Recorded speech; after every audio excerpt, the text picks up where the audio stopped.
Stephen Moffat said that this episode was going to blow our minds, and I really don't think it has at all. I am actually quite disappointed with this episode. I thought it was going to be a lot better. So let's talk about the good things. So I thought the villain was decent enough, and I thought it was fairly scary. For it, I think it was quite jump scares, I would call it, not actual scares. You know, the moment when you see the Heather woman in the water, that's quite a creepy sort of image, and the bit when Ghislaine grabs Bill's face, that's also quite a creepy sort of bit. I'm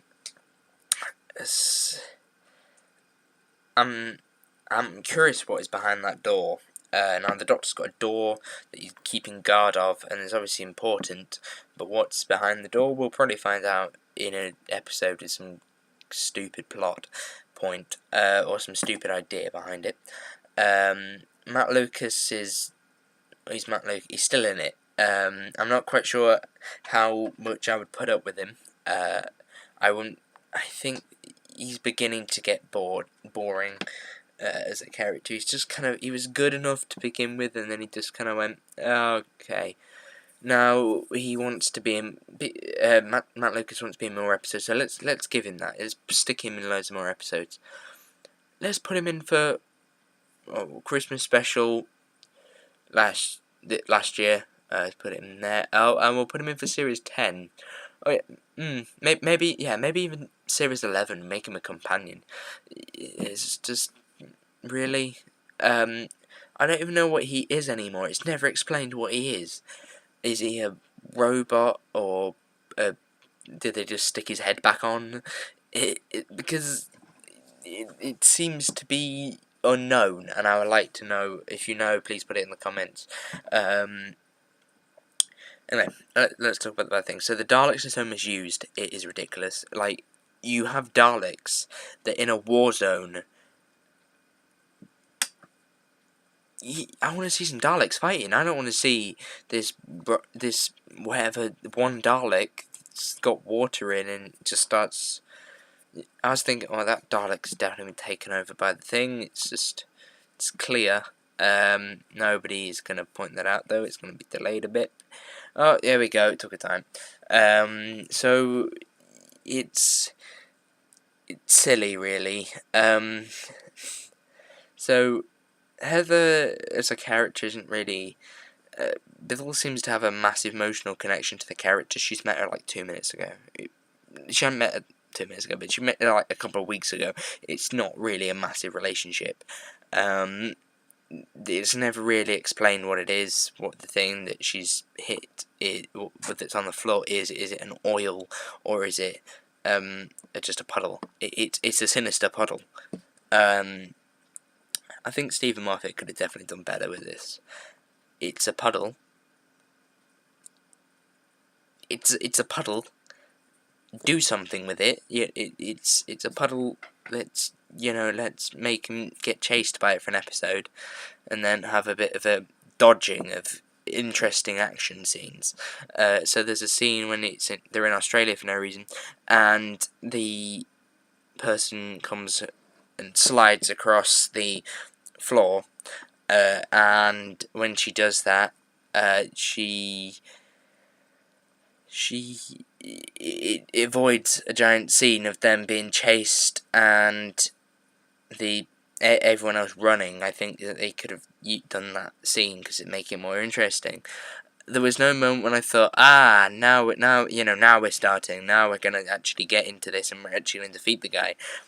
No, we're not. We're gonna stand in a hallway and talk about it for a bit. It seems to be the way that Stephen Moffat writes things. I think that they had a bigger budget for like 10 minutes of the episode. They were allowed just a bit more money for this. Oh no, okay, no, we've spent that now. Oh great, well done. Okay, well done, team. Let's just never mind. I think the villain itself looks quite cool, and I think that's probably the only thing that redeems this episode slightly. Daleks are misused. The dialogue is awful still. there's moments when Stephen Moffat wants to move on a scene, he just moves it on by them just leaving. She just goes, sorry, I gotta go, and she just leaves.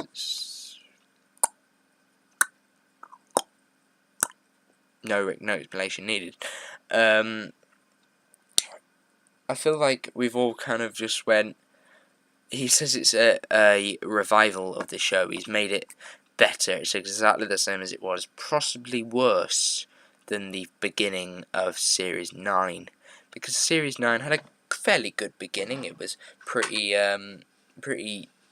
interesting to watch. All this stuff was going on. Daleks were back. Davros was back there on Skaro. No, I'm sorry. This is bad. It's just awful. I don't think I've ever felt so badly about an episode before. I feel really disappointed. I feel that I feel like this episode isn't finished. It needs extra work. Feels like a draft. The character that Pearl Mackie plays seems to actually go in there quite well, and she seems to fit into the Doctor Who universe, and she just asks a lot of questions at stupid times. So it's a way of moving along the plot, and I think that's why. So Stephen Moffat moves along plots by talking about them. So he moves along the plot by just carrying on with the slicing of it. And I think we should probably mention the end cliffhanger trailer. So the coming soon trailer then. Let's talk about that quickly. Okay, so the Master's in it. We knew that before. It's not going to blow my mind, Stephen. Just stop. Stop trying to make it seem amazing. Because now I believed him, and it has just made me disappointed. I thought that the episode was good enough, and I'd probably rewatch it tomorrow morning anyway to try and actually get some understanding from it. But yeah, thank you guys for watching. This has been DAJ Studios. Hopefully you enjoyed the video. If you make sure you like, and I will see you during the week. There's an Easter special tomorrow. I hit something. There's an Easter special tomorrow that I'm gonna post. Yeah, thank you guys for watching. This has been DAJ Studios. Hopefully, me and Will are going to be counting down generations. Thank you guys for watching. This has been DAJ Studios. Hopefully, enjoy the video. Make sure you give a like, and I will see you next time. Goodbye.